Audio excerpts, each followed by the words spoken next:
இந்த மனநலம் குன்றிய குழந்தைகளுக்கு நாம் 1500 ரூபாய் கொடுக்கின்றோம் ஒரு வீட்டிலே. ஆனால் அந்த குழந்தைகளை பாதுகாக்கின்ற தாய்மார்கள் மிகவும் கஷ்டப்படுகின்றார்கள். ஒரு சில குழந்தைகள் ரொம்ப சத்தம் போட்டுக் கொண்டு இருக்கின்றது. அவர்கள் எவ்வளவு கஷ்டப்படுகிறார் என்பதை மாண்புமிகு அமைச்சர் அவர்கள் தெரிவார்கள். ஆகையால் அவர்களுக்கு அந்த உரிமை தொகை மறுக்கப்படுகின்றது. 1500 ரூபாய் வாங்கின்ற ஏதாவது ஒரு உதவி கிடைக்கின்ற போது இந்த உதவி கிடைக்காது என்று சொல்லிவிடுகின்றார்கள்.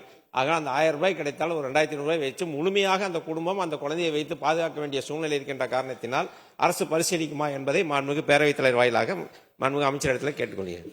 மாண்புமிகு அமைச்சர் அவர்கள். மாண்புமிகு பேரவைத் தலைவர் அவர்களே, நம்முடைய மாண்புமிகு முதலமைச்சர் தளபதியார் அவர்கள் மாற்றுத்திறனாளி உதவித்தொகை பெற்றாலும் மகளிர் உரிமை தொகை பெறலாம் என்று அதற்கு விதிவிலக்கு அளித்துள்ளார்கள்.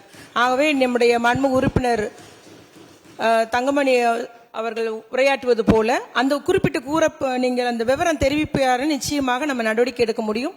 மாற்றுத்திறனாளி உதவித்தொகையை பெற்றிருந்தாலும் அந்த குடும்பத்தினர் பெண்களுக்கு மகளிர் உரிமை தொகை வழங்கப்படும் என்பதுதான் நம்முடைய முதலமைச்சர் அளித்த அந்த ஒரு உத்தரவு என்பதை கூறிக்கொள்ள விரும்புகிறேன். விநாயகன் 42 மாண்புமிகு உறுப்பினர் திரு கே ஏ பாண்டியன், மாண்புமிகு நகராட்சி நிர்வாகத்துறை அமைச்சர் அவர்கள்.